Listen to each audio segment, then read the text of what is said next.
2025년 10월 43세의 서연우는 작은 원룸 작업실에 앉아 노트북 화면을 멍하니 바라보고 있었다. 화면에는 14년 전 찍은 사진 한 장이 떠 있었다. 웨딩드레스를 입은 30세의 연우와 턱시도를 입은 31세의 강민석. 두 사람은 웃고 있었지만 지금 와서 보니 연우의 눈빛만 진심이었다. 2010년 봄, 연우는 28세였다. 미술대학을 졸업하고 광고회사 디자인팀에서 신입사원으로 일한 지 1년이 지났을 때였다.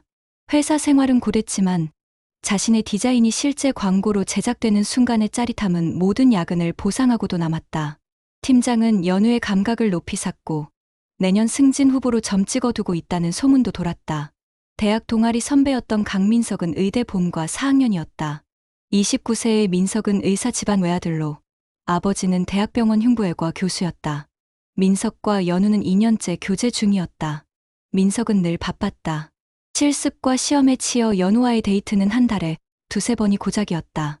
하지만 민석은 헌신적이었다. 바쁜 와중에도 연우의 생일을 챙겼고 연우가 회사 일로 힘들어하면 밤늦게라도 전화로 위로해줬다. 2011년 3월 민석이 군의관으로 입대했다. 연우는 공항에서 민석을 배웅하며 눈물을 참았다. 민석이 연우의 손을 꼭 잡으며 말했다. 2년 금방 가. 내가 전역하면 바로 결혼하자. 약속해. 연우는 고개를 끄덕였다. 민석은 경기도의 한 군병원에 배치됐다. 주말마다 외출 가능했지만 군 업무가 많아 서울까지 오는 것은 쉽지 않았다. 두 사람은 주로 전화와 문자로 연락했다. 2011년 7월, 연우는 몸에 이상을 느꼈다. 생리가 2달째 없었고 속이 계속 메스꺼웠다. 산부인과를 찾은 연우는 임신 7주라는 진단을 받았다. 연우는 그 자리에서 주저앉았다. 민석과 마지막으로 만난 것은 입대 전날 밤이었다. 연우는 떨리는 손으로 민석에게 전화를 걸었다. 민석은 당황했지만 곧 침착하게 말했다. 연우야, 괜찮아. 내가 책임질게. 우리 결혼하자. 하지만 오빠는 아직 군대에 있잖아. 나는 어떡해. 일단 회사는 그만둬. 내가 부모님께 말씀드릴게. 걱정하지 마. 연우는 전화를 끊고 한참을 울었다. 다음 날 회사에 사직서를 냈다. 팀장이 놀라며 물었다. 연우 씨, 무슨 일이야? 내년 승진 확정인데 왜 갑자기? 연우는 개인 사정이라고만 답했다. 해외 디자인 스튜디오 인턴십 제안도 거절했다. 꿈꾸던 기회였지만 이제는 불가능한 일이 됐다. 한 주 후, 민석의 부모가 연우를 불렀다. 강남의 고급 아파트 거실에 앉은 연우 앞에서 민석의 아버지 강태윤이 차갑게 말했다. 당시 56세의 강태윤은 대학병원에서 20년 넘게 교수로 재직하며 의료계에서 명망이 높았다. 혼전 임신이라니 우리 집안에서는 있을 수 없는 일이오. 민석의 어머니 최명숙도 곁에서 한숨을 쉬었다. 53세의 최명숙은 전업주부였지만 의사 부인으로서의 자부심이 대단했다. 아들이 군대에 있을 때 이런 일이 생기다니. 연우 씨 집에서는 무슨 계획이 있어요? 연우는 고개를 숙인 채 아무 말도 할 수 없었다. 민석이 부모를 설득했다. 아버지, 어머니, 제가 책임지겠습니다. 연우는 좋은 사람이에요. 강태윤이 단호하게 말했다. 결혼은 허락한다. 하지만 너희가 알아서 살아라. 우리한테 손 벌리지 말고. 연우는 어머니 박경희에게 도움을 청했다. 54세의 박경희는 30년간 초등학교 교사로 일하다 정년 퇴임한 상태였다. 박경희는 딸의 손을 잡으며 말했다. 엄마가 퇴직금으로 아파트 하나 샀었지. 그거 팔아서 전세금 마련해 줄게. 엄마, 미안해. 내가 정말. 괜찮아. 내가 행복하면 돼. 박경희는 소형 아파트를 팔아 4천만 원을 마련했다.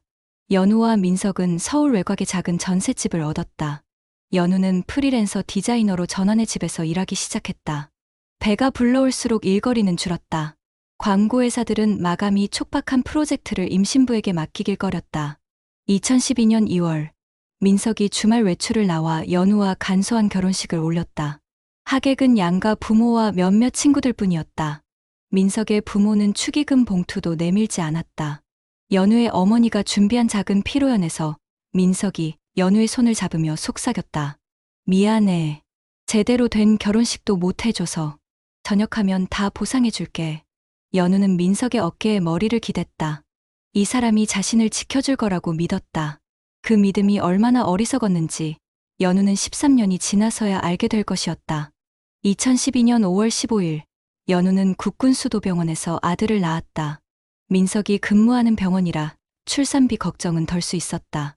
3.2kg의 건강한 사내아이였다.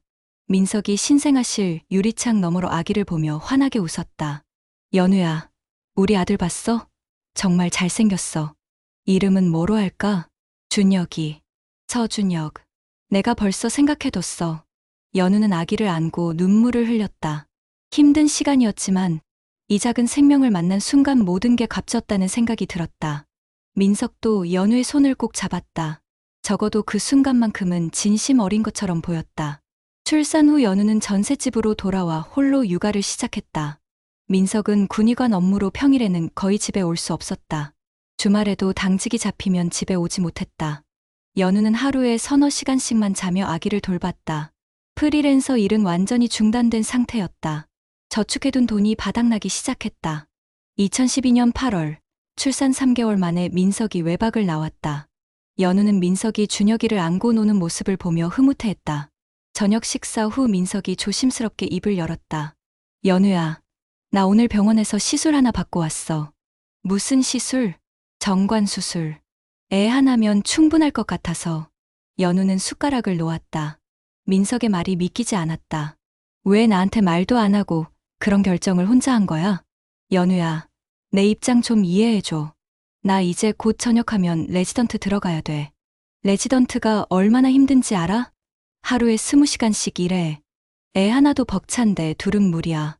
그래도 이건 우리 둘이 함께 결정할 문제잖아. 나한테 한마디도 없이. 이미 했는데 어쩌라고? 내가 내 몸에 대한 결정을 내렸는데 뭐가 문제야?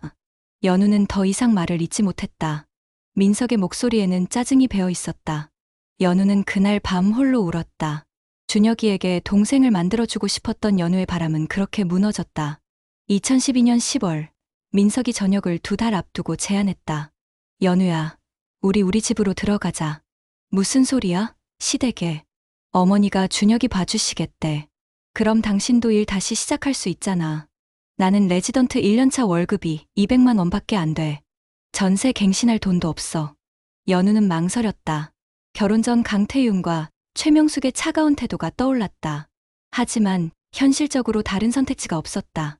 연우의 어머니 박경희는 퇴직 후 작은 아파트에서 혼자 살고 있었고 더 이상 딸을 도울 여력이 없었다. 그럼 전세금은 어떻게 하지? 아버지께서 관리해 주신다고 하셨어. 나중에 우리가 독립할 때 다시 돌려받으면 되니까 걱정하지 마. 연우는 불안했지만 민석을 믿기로 했다. 4천만 원 전세금을 강태윤에게 넘겼다. 강태윤은 간단한 차용증만 써줬다. 연우는 그 종이를 받아들고 석연치 않았지만 시아버지를 의심한다는 것 자체가 버릇없게 느껴져 더 이상 묻지 않았다. 강남의 고급 아파트로 이사한 첫날, 최명숙이 연우를 거실로 불렀다. 연우 씨, 여기서는 우리 집 규칙을 따라야 해요. 아침은 7시까지 차려야 하고 저녁은 6시 반까지. 주말에도 마찬가지예요. 네, 어머님. 그리고 준혁이 울음소리 때문에 아버님 수면 방해되면 안 되니까 밤에는 애 잘 달래세요. 연우는 입술을 깨물었다. 생후 5개월 아기가 밤에 울지 않을 수는 없었다. 하지만 최명숙의 표정은 단호했다. 민석은 레지던트 1년차로 서울의 대학병원에 출근하기 시작했다. 아침 6시에 나가서 밤 11시에 들어왔다. 주말에도 당직이 잦았다. 연우는 준혁이를 돌보며 최명숙이 시키는 대로 집안일을 했다. 식사 준비, 설거지, 청소까지 모두 연우의 몫이었다. 최명숙은 준혁이를 봐주겠다던 약속은 까맣게 잊은 듯 했다. 준혁이가 울면 연우에게 전화를 걸어 빨리 달래라고 재촉했다. 연우는 틈틈이 프리랜서 일을 다시 시작하려 했지만 육아와 집안일에 치여 제대로 된 작업을 할 수 없었다. 간단한 로고, 디자인 정도만 받아서 한 달에 50만 원 정도를 벌었다. 민석의 월급 200만 원 중 150만 원은 생활비와 용돈 명목으로 최명숙에게 넘어갔다. 남은 50만 원으로는 준혁이 분유와 기저귀를 사는 것도 빠듯했다. 어느 날 밤, 연우는 민석에게 조심스럽게 말했다. 여보, 생활비가 너무 부족해. 준혁이 분유값이라도 따로 받을 수 있을까? 연우야, 우리가 집에서 공짜로 얻어먹고 있잖아. 그 정도는 당연히 내야지. 내가 레지던트 끝나면 다 나아질 거야. 연우는 더 이상 말하지 않았다. 민석은 피곤한 표정으로 금방 잠들었다. 연우는 잠들지 못하고 천장을 바라봤다. 결혼 전 꿈꿨던 삶과는 너무 달랐다. 하지만 준혁이를 위해서라도 견뎌야 한다고 스스로를 다독였다. 연우는 아직 몰랐다. 이것이 8년간 이어질 시댁 생활의 시작일 뿐이라는 사실을. 2015년 준혁이는 3세가 됐다. 또래 아이들이 짧은 문장으로 말할 때 준혁이는 여전히 엄마, 아빠 정도만 겨우 발음했다. 연우는 걱정스러웠지만 최명숙은 태연하게 말했다. 남자애들은 원래 말이 늦어. 민석이도 어릴 때 그랬어요. 연우는 최명숙의 말을 믿고 싶었다. 하지만 동네 놀이터에서 만난 다른 엄마들이 준혁이를 보며 고개를 갸웃거리는 모습이 신경 쓰였다. 준혁이는 다른 아이들과 어울리지 못했다. 혼자 모래를 만지작거리거나 그네를 멍하니 바라볼 뿐이었다. 2017년 5세가 된 준혁이를 유치원에 보냈다.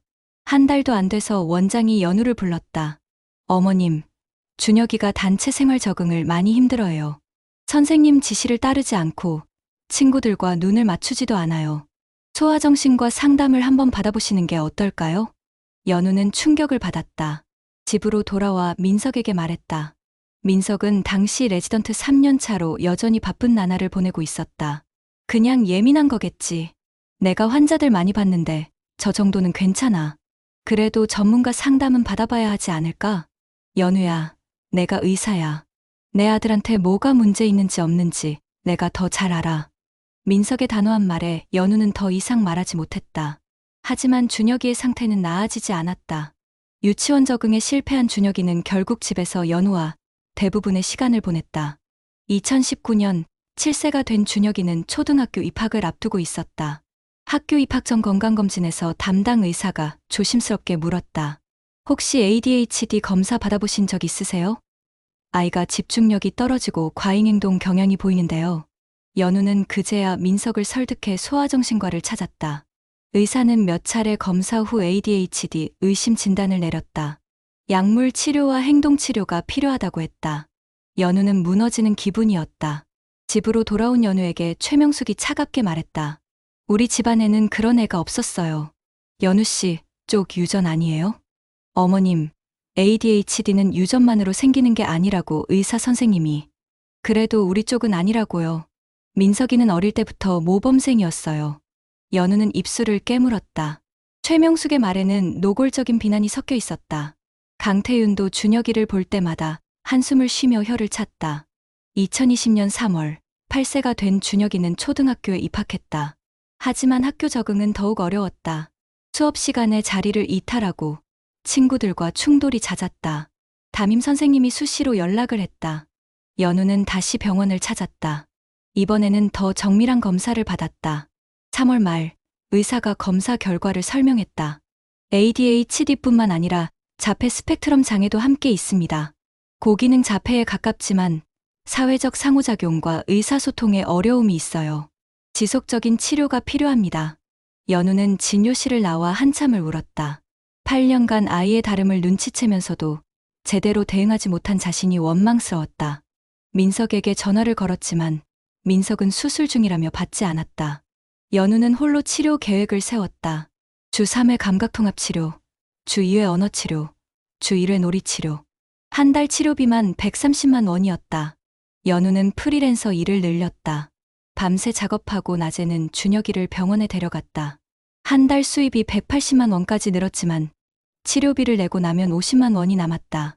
최명숙은 매달 생활비 50만 원을 요구했다. 연우 씨, 우리가 집 제공하고 밥 먹여주는데 50만 원도 못 내겠어요? 연우는 어머니 박경희에게 돈을 빌렸다. 박경희는 퇴직금으로 마련한 작은 아파트에서 연금으로 생활하고 있었지만 딸을 위해 저축해둔 돈을 꺼냈다. 엄마, 미안해. 내가 이렇게까지 폐를 끼칠 줄 몰랐어. 괜찮아. 준혁이 치료가 우선이지. 민석은 레지던트를 마치고 2020년 전문의가 됐다. 하지만 전임의 기간이라 월급은 크게 늘지 않았다. 민석은 병원 회식과 학회 참석으로 집에 있는 시간이 더 줄었다. 주말에도 골프 약속이 잡혔다며 나갔다. 어느 날 저녁 연우가 피곤한 몸을 이끌고 준혁이를 재우고 있을 때 민석이 늦게 들어왔다. 술 냄새가 진동했다. 여보, 준혁이 치료비 좀 도와줄 수 없어? 내 수입만으로는 감당이 안 돼. 연우야, 나도 돈이 없어. 전임의 월급이 얼마나 되는지 알아? 그래도 당신은 의사잖아. 나는, 당신은 뭐? 디자이너? 그게 돈이 돼. 내가 벌어서 우리 먹여 살리는 거야. 연우는 더 이상 말하지 않았다. 민석은 침대에 쓰러져 금방 코를 골았다. 연우는 거실로 나와 노트북을 켰다. 새벽까지 일해야 이번 달 치료비를 맞출 수 있었다. 연우는 이제 알고 있었다. 이 결혼 생활에서 기댈 수 있는 사람은 자신밖에 없다는 것을. 준혁이를 지키기 위해서라도 연우는 더 단단해져야 했다. 2021년 6월, 연우는 39세가 됐다. 시댁 생활 8년 차였다. 9세가 된 준혁이는 치료를 받으며 조금씩 나아지고 있었지만 여전히 또래보다 발달이 느렸다. 민석은 전임의 과정을 마치고 본격적으로 개원 준비를 시작했다. 강남의 피부과 의원을 내겠다는 계획이었다. 어느 날 저녁, 민석이 흥분한 표정으로 말했다. 연우야, 내가 좋은 자리 하나 알아봤어. 역삼동 메디컬 빌딩인데 입지가 정말 좋아. 개원 자금은 어떻게 마련할 건데? 아버지가 좀 도와주시겠대. 그리고 우리가 맡긴 전세금 4천만 원도 보태면 되지. 연우는 가슴이 철렁했다. 그 돈은 연우의 어머니 박경희가 평생 모은 돈이었다. 그 돈은 나중에 우리가 독립할 때 쓰려고 맡긴 거잖아. 개원하면 돈 엄청 벌어. 그때 갚으면 되지. 지금은 이게 최선이야. 연우는 불안했지만 민석의 확신에 찬 목소리에 더 이상 반대하지 못했다. 강태윤에게 전세금 반환을 요청했지만 강태윤은 애매하게 답했다. 그 돈은 이미 다 썼어. 너희 8년 동안 먹여 살렸는데 당연한 거 아니야? 하지만 차용증이 있잖아요. 어머니가 마련해 주신 돈인데. 차용증. 그게 뭐 법적 효력이 있나? 가족끼리 주고받은 건데. 어차피 민석이 개원하면 다 회수되는 돈이야. 연우는 말문이 막혔다. 4천만 원은 흔적도 없이 사라졌다. 연우는 어머니에게 차마 이 사실을 말할 수 없었다. 2021년 7월 어느 날, 연우는 준혁이 치료 예약을 확인하려고 민석의 노트북을 켰다. 민석은 병원에 있었고 연우는 비밀번호를 알고 있었다. 화면에 카카오톡이 켜져 있었다. 새 메시지 알림이 떠 있었다. 발신자는 이수진. 민석의 병원 동료 간호사였다. 연우는 원래 다른 사람의 메시지를 보지 않는 성격이었다. 하지만 이수진의 메시지 미리 보기에 자신의 이름이 보였다. 호기심보다는 불안감에 연우는 대화창을 열었다. 대화 내용은 몇 달 전부터 이어져 있었다. 연우는 숨이 막혔다. 이수진의 메시지가 먼저 보였다. 오빠, 요즘 집에서 스트레스 많이 받으시죠? 오빠 아내 보면 안쓰러워요. 민석이 답했다. 뭐가 안쓰러워? 자기가 선택한 삶이잖아. 그래도 오빠 아내 결혼 전에 애 생겨서 억지로 결혼한 거 맞죠? 불쌍하긴 해요. 불쌍하긴. 그때 어렸으니까 책임진 거지. 장인어른 집이 좀 사는 줄 알았는데 전세금이 고작 4천만 원이더라고. 완전히 속았지 뭐. 에이, 그래도 마음은 좋으신 것 같던데요? 마음이 좋으면 뭐해? 돈이 되나? 애마저 저 모양이잖아. 자폐의 ADHD라며? 유전자가 글렀어. 연우는 손이 떨렸다. 화면을 스크롤하자 더 충격적인 내용이 나왔다. 오빠, 그럼 이혼 생각 안 하세요? 하고 싶지. 근데 아버지가 체면 때문에 안 된대. 의사 집안에서 이혼하면 안 좋게 보인다나 뭐라나. 그럼 개원하시면 어떻게 하실 거예요? 개원하고 자리 잡으면 슬슬 정리하려고. 이수진 씨는 어때? 나랑 같이 일할 생각 없어? 저요? 오빠 옆에 있으면 좋죠. 근데 오빠 결혼한 거 알잖아요. 그게 언제까지 결혼인지 모르지. 조만간 정리될 거야. 연우는 노트북을 덮었다. 14년 결혼 생활이 한순간에 무너졌다. 민석은 처음부터 연우를 사랑한 적이 없었다. 책임감으로 결혼했고 경제적 이득을 기대했다가 실망했고 이제는 이혼을 준비하고 있었다. 준혁이를 두고 저런 말을 했다는 사실이 더욱 충격이었다. 연우는 화장실로 들어가 소리 없이 울었다. 한참을 울고 나서 거울을 봤다. 39세 연우의 얼굴은 지쳐 있었다. 예전에 밝게 웃던 28세 디자이너의 모습은 어디에도 없었다. 저녁에 민석이 돌아왔다. 연우는 아무렇지 않은 척 저녁 식사를 차렸다. 민석은 TV를 보며 밥을 먹었다. 준혁이가 옆에서 혼자 장난감을 만지작거렸다. 평범한 가족의 저녁 풍경 같았지만 이제 연우는 알고 있었다. 이 모든 것이 거짓이라는 것을. 연우는 그날 밤 결심했다. 더 이상 이 결혼 생활을 유지할 수 없었다. 하지만 준혁이 때문에 조심스러웠다. 연우는 며칠간 고민한 끝에 어머니 박경희를 찾아갔다. 박경희는 작은 아파트 거실에서 연우를 맞았다. 엄마, 나 이혼하려고. 박경희는 놀라지 않았다. 오히려 예상했다는 듯 연우의 손을 잡았다. 그래. 엄마가 봐도 그 집에서 내가 행복하지 않다는 거 알았어. 연우는 민석과 이수진의 대화를 어머니에게 보여줬다. 박경희는 분노했지만 침착하게 말했다. 연우야, 이혼하되 준혁이는 내가 데려와야 해. 저 사람들한테 맡기면 안 돼. 나도 그러고 싶은데 경제적으로 준혁이를 키울 수 있을지 모르겠어. 엄마가 도와줄게. 우리 준혁이는 내가 키워야 해. 연우는 어머니의 품에 안겨 또 한 번 울었다. 이제 연우는 이혼을 준비해야 했다. 하지만 준혁이의 미래를 위해 신중하게 계획을 세워야 했다. 2022년 한 해는 연우에게 지옥 같은 시간이었다. 민석은 개원 준비로 더욱 바빠졌고 집에는 거의 들어오지 않았다. 연우는 이혼을 결심했지만 준혁이 양육권 문제 때문에 신중하게 움직여야 했다. 변호사 상담을 받았다. 변호사는 현실적인 조언을 했다. 부인께서 경제력이 약한 상황에서 양육권을 가져오기는 쉽지 않습니다. 남편 측이 의사라면 더욱 불리하죠. 차라리 면접교섭권을 충분히 확보하고 양육비를 많이 받는 게 현실적일 수 있습니다. 연우는 좌절했지만 준혁이를 위해 최선을 다하기로 했다. 프리랜서 일을 더 늘려 한 달 수입을 250만 원까지 끌어올렸다. 작은 원룸이라도 구해서 준혁이와 독립할 계획을 세웠다. 2023년 1월 설날이 다가왔다. 민석의 형 강민호의 결혼 20주년 기념으로 가족 모임이 있었다. 48세의 강민호는 대형 로펌에서 일하는 변호사였다. 민석 가족은 늘 형을 자랑스러워했다. 연우는 명절 음식 준비로 며칠 전부터 부엌에서 시간을 보냈다. 최명숙은 연우에게 이것저것 지시하며 감독했다. 설날 당일 강민호의 가족이 도착했다. 형수와 조카들까지 포함해 10명 넘는 가족이 모였다. 식사가 끝나고 거실에서 차를 마실 때 강민호가 제안했다. 아버지, 어머니, 우리 가족 사진 찍을까요? 결혼 20주년 기념으로. 강태윤이 흔쾌히 동의했다. 모두 거실에 모였다. 연우도 준혁이 손을 잡고 자리로 가려는데 최명숙이 연우를 불렀다. 연우 씨. 네, 어머님. 미안한데 카메라 좀 들고 있어 줄래요? 우리 가족끼리만 먼저 찍으려고요. 순간 거실이 조용해졌다. 강민호의 아내도 어색한 표정을 지었다. 민석은 고개를 돌렸다. 연우는 그 자리에 얼어붙었다. 어머님, 저도 가족 아닌가요? 아이고, 물론 가족이죠. 근데 강씨 집안 식구들만 먼저 찍고 나중에 또 찍으면 되잖아요. 연우는 최명숙의 눈빛을 봤다. 거기에는 동정도, 미안함도 없었다. 오직 냉정함만 있었다. 연우는 14년간 이 집에서 살았지만 단 한 번도 가족으로 인정받은 적이 없었다는 사실을 깨달았다. 준혁이가 연우의 손을 꼭 잡았다. 아이도 뭔가 이상함을 느낀 듯했다. 연우는 카메라를 받아들었다. 떨리는 손으로 셔터를 눌렀다. 뷰파인더 속 강씨 가족은 모두 환하게 웃고 있었다. 연우와 준혁이만 그 프레임 밖에 있었다. 사진 촬영이 끝나고 연우는 준혁이를 데리고 방으로 들어갔다.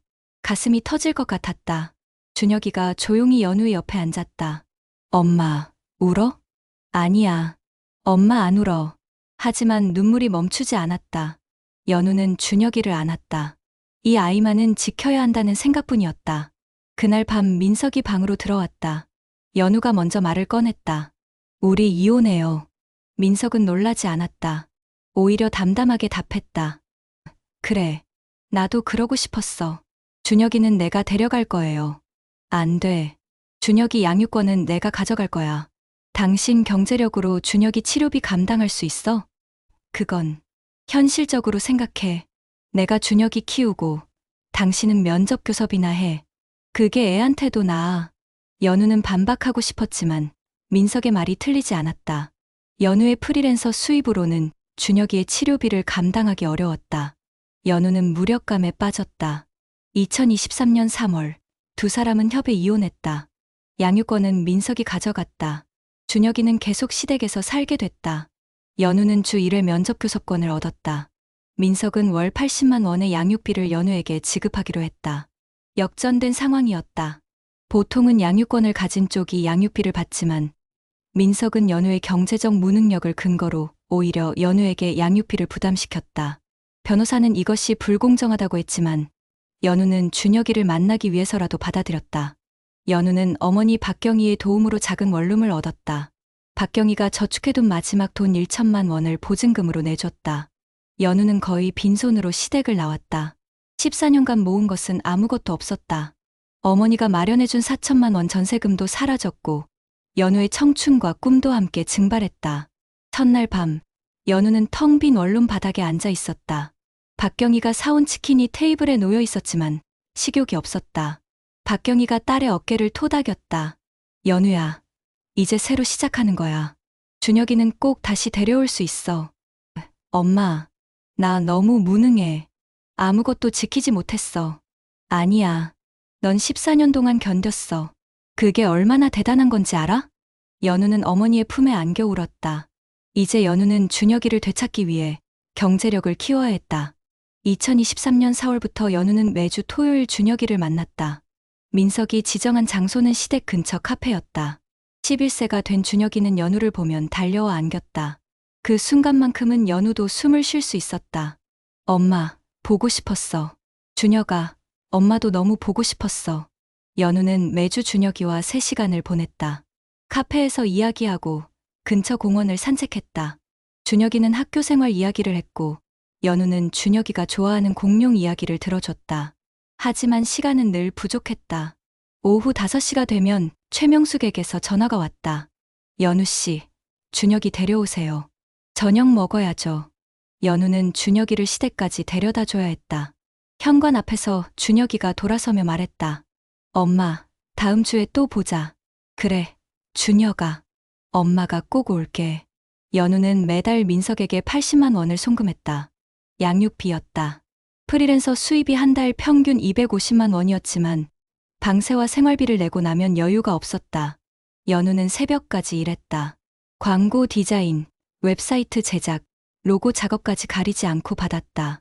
준혁이를 다시 데려오기 위해서는 경제력을 키워야 했다. 2024년, 민석은 역삼동에 피부과 의원을 열었다. 개원 초기부터 반응이 좋았다. 강남 주부들이 주요 고객이었고 이수진이 수석 간호사로 함께 일했다. 민석은 바빴지만 준혁이를 돌보는 일은 여전히 최명숙에게 맡겼다. 준혁이는 12세가 됐고 초등학교 6학년이었다. 치료는 계속 받고 있었지만 여전히 또래보다 발달이 느렸다. 연우는 준혁이를 만날 때마다 아이의 상태를 확인했다. 준혁이는 잘 먹지 못하는 것 같았다. 옷도 작아 보였다. 연우가 민석에게 전화했다. 준혁이 옷 좀 새로 사주세요. 너무 작아 보여요. 알았어. 신경 쓰지 마. 하지만 다음 주에 만난 준혁이는 여전히 같은 옷을 입고 있었다. 연우는 직접 옷을 사서 준혁이에게 입혔다.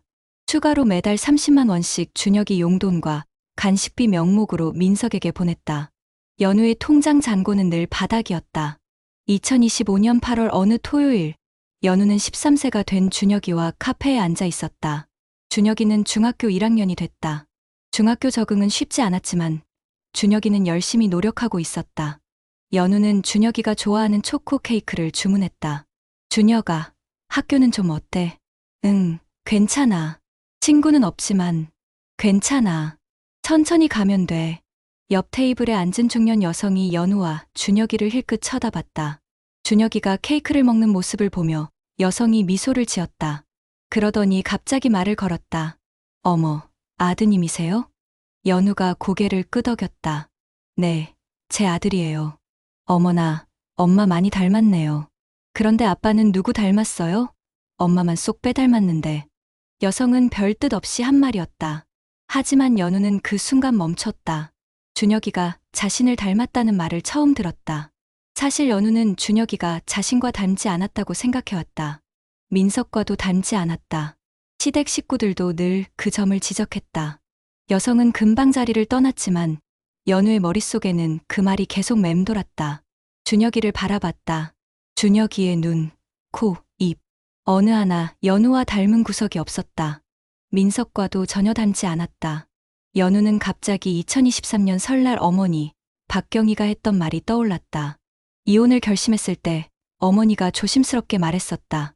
연우야, 엄마가 몇 년 전부터 느낀 건데 준혁이가 민석이랑 하나도 안 닮았어. 너랑도 안 닮았고 혹시 병원에서 바뀐 건 아닐까? 당시 연우는 어머니의 말을 일축했다. 말도 안 되는 소리라고 생각했다. 자신이 직접 낳은 아이인데 바뀔 리가 없다고 믿었다. 하지만 지금 와서 생각해보니 의문이 들었다. 연우는 준혁이를 시댁에 데려다주고 원룸으로 돌아왔다. 노트북을 켜고 2012년 출산 당시 기록을 찾았다. 연우는 국군수도병원에서 출산했다. 군의관이었던 민석 덕분에 출산비 부담을 줄일 수 있었다. 연우는 2012년 국군수도병원 관련 뉴스를 검색했다. 몇 가지 기사가 나왔다. 2012년 5월 출산이 폭주해 신생아실이 혼잡했다는 내용이었다. 한 기사에는 신생아 관리 소홀로 내부 감사가 진행됐다는 언급도 있었다. 연우는 가슴이 두근거렸다. 혹시 정말로 준혁이가 바뀐 건 아닐까? 하지만 곧 고개를 저었다. 말도 안 되는 생각이었다. 13년을 키운 아이인데. 하지만 의심은 커져만 갔다. 연우는 며칠 밤을 잠 못 이루며 고민했다. 결국 결정을 내렸다. 친자 검사를 해보기로 했다. 진실을 알아야 했다. 연우는 떨리는 손으로 유전자 검사 기관에 전화를 걸었다. 상담원이 친절하게 설명했다. 친자 확인 검사는 모자간 검사도 가능합니다. 검사 키트를 보내드릴게요. 일주일 후 검사 키트가 도착했다. 연우는 다음 토요일 준혁이를 만나 검사를 진행하기로 했다. 2025년 9월 첫째 주 토요일, 연우는 준혁이와 만났다. 가방 안에는 유전자 검사 키트가 들어 있었다. 연우는 떨리는 마음을 애써 감췄다. 준혁이에게 검사 사실을 알릴 수는 없었다. 준혁아, 엄마랑 오늘 아이스크림 먹으러 갈까? 좋아. 카페 화장실에서 연우는 준혁이의 구강 상피세포를 채취했다. 면봉으로 입안을 가볍게 문지르는 간단한 과정이었다. 준혁이는 이상하다는 듯 물었다. 엄마, 이거 뭐야? 건강검진이야. 중학생 되면 다들 하는 거야. 준혁이는 의심 없이 받아들였다.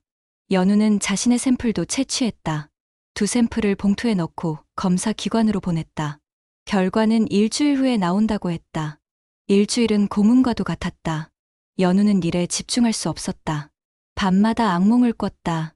준혁이가 낯선 여자 품에 안겨있고 연우는 그 모습을 멀리서 바라보는 꿈이었다. 연우는 식은땀을 흘리며 깼다. 9월 둘째 주 금요일, 이메일이 도착했다. 검사 결과였다. 연우는 한참을 이메일을 열지 못했다. 손이 떨렸다. 심호흡을 하고 마우스를 클릭했다. PDF 파일이 열렸다. 첫 페이지에 결과가 적혀 있었다. 모자 간친자 확률 0%. 연우는 화면을 멍하니 바라봤다. 글자가 흐릿하게 보였다. 0%. 준혁이가 연우의 친자가 아니라는 뜻이었다. 연우는 의자에서 미끄러져 바닥에 주저앉았다. 숨이 막혔다. 13년. 연우는 13년간 준혁이를 키웠다. 임신했을 때부터 지금까지 준혁이의 첫 울음, 첫 걸음, 첫 말. 모든 순간을 함께했다. 자폐 진단을 받고 밤새 울었던 날들.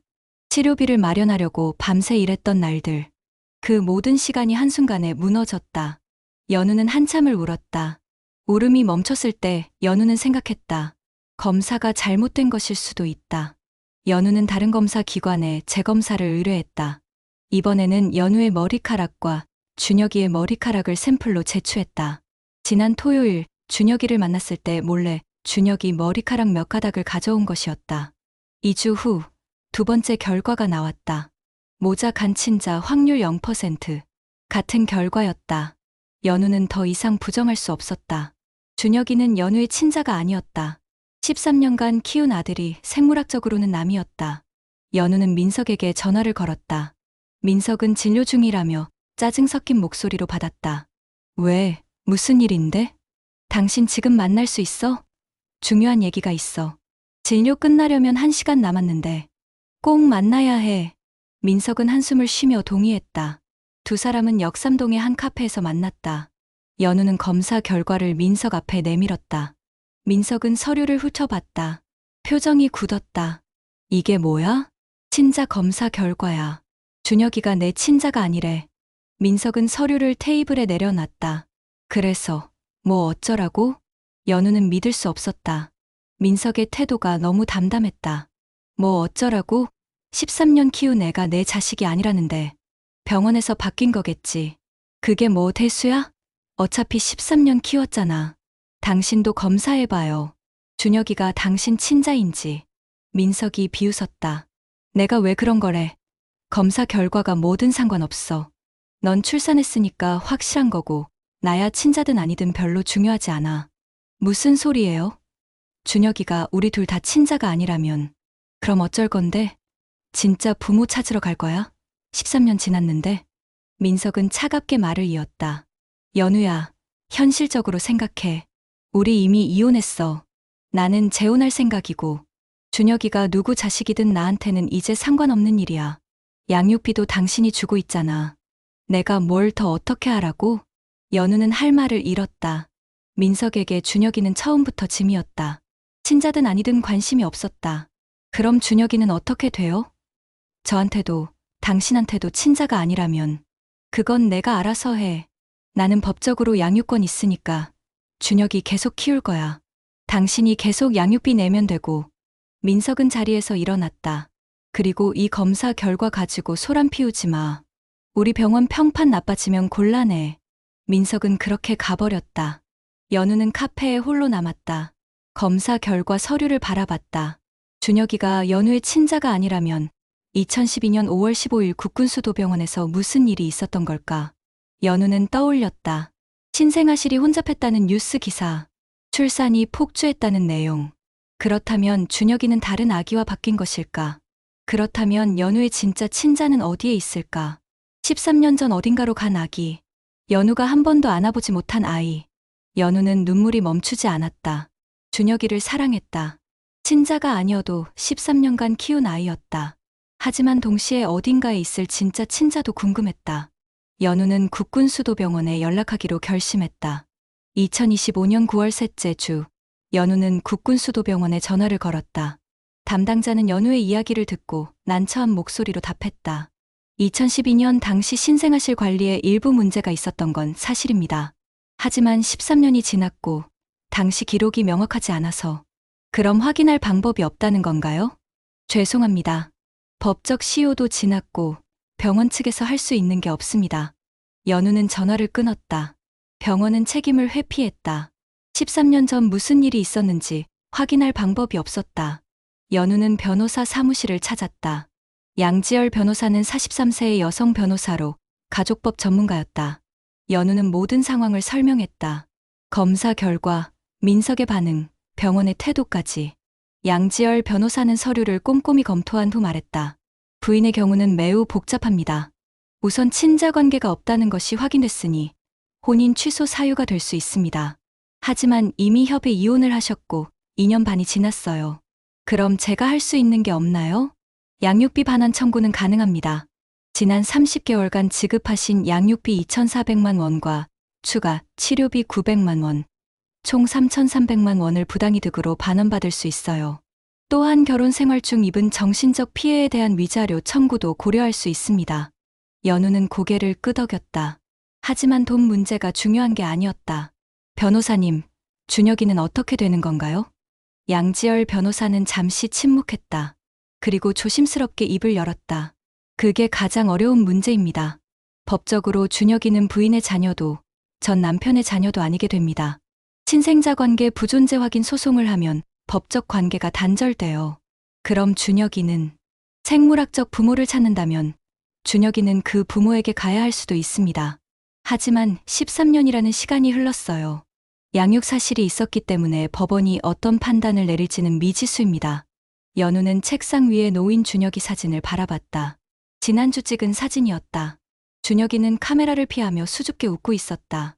자폐 스펙트럼이 있지만 연우에게는 세상에서 가장 소중한 아이였다. 양지열 변호사가 덧붙였다. 부인, 한 가지 더 생각해 보셔야 할 게 있어요. 만약 생물학적 부모를 찾는다면 부인의 친자도 어딘가에 있다는 뜻이에요. 13년간 다른 가정에서 자란 아이, 그 아이를 만나게 된다면 어떻게 하실 건가요? 연우는 대답하지 못했다. 준혁이와 함께한 13년이 떠올랐다. 처음 안았을 때의 따뜻함, 첫걸음을 뗐을 때의 감동, 자폐 진단을 받고 함께 울었던 밤들, 그 모든 것이 진짜였다.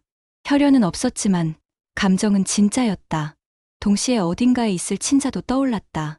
연우가 한 번도 보지 못한 아이, 13년간 다른 누군가의 손에서 자란 아이. 딸일까, 아들일까, 건강할까, 행복할까. 연우는 변호사 사무실을 나와 한강공원으로 갔다. 벤치에 앉아 강물을 바라봤다. 가을 바람이 차가웠다. 연우는 핸드폰을 꺼내 준혁이 사진을 다시 봤다. 준혁이의 웃는 얼굴이 화면 가득 찼다. 연우는 생각했다. 법적으로는 준혁이가 자신의 자식이 아니지만 감정적으로는 여전히 아들이었다. 13년을 함께한 시간을 지울 수는 없었다. 하지만 친자를 찾지 않는 것이 옳은 일일까? 어딘가에서 자라고 있을 아이에게는 진실을 알 권리가 있지 않을까? 연우는 어머니 박경희에게 전화를 걸었다. 박경희는 모든 이야기를 듣고 한참 침묵했다. 연우야, 엄마는 내가 어떤 선택을 하든 지지할게. 하지만 한 가지만 기억해. 준혁이는 13년간 너를 엄마라고 불렀어. 혈연보다 중요한 게 있단다. 엄마, 동시에 어딘가의 아이도 내 피를 나눈 딸이야. 쉬운 문제가 아니야. 천천히 생각해. 전화를 끊고 연우는 강물을 바라봤다. 해가 지고 있었다. 노을이 강물을 붉게 물들였다. 연우는 결정했다. 우선 준혁이를 지키는 것이 먼저였다. 민석으로부터 양육권을 되찾아야 했다. 친자가 아니어도 13년간 키운 아이였다. 법적 다툼을 시작하더라도 준혁이만큼은 지켜내야 했다. 그리고 친자 찾기는 그 다음이었다. 어딘가에 있을 아이. 만날 수 있을지, 만난다면 어떤 모습일지 알 수 없었다. 하지만 연우는 알아야 했다. 진실을 마주할 용기를 내야 했다. 연우는 자리에서 일어났다. 가방에서 명함을 꺼냈다. 양지열 변호사의 명함이었다. 내일 다시 사무실을 찾기로 했다. 소송 준비를 시작해야 했다. 연우는 걸음을 옮겼다. 앞으로 어떤 일이 펼쳐질지 몰랐다. 하지만 연우는 더 이상 무력한 사람이 아니었다. 14년간 견뎌온 사람이었다. 준혁이를 위해서라도, 어딘가의 친자를 위해서라도 연우는 싸울 것이었다.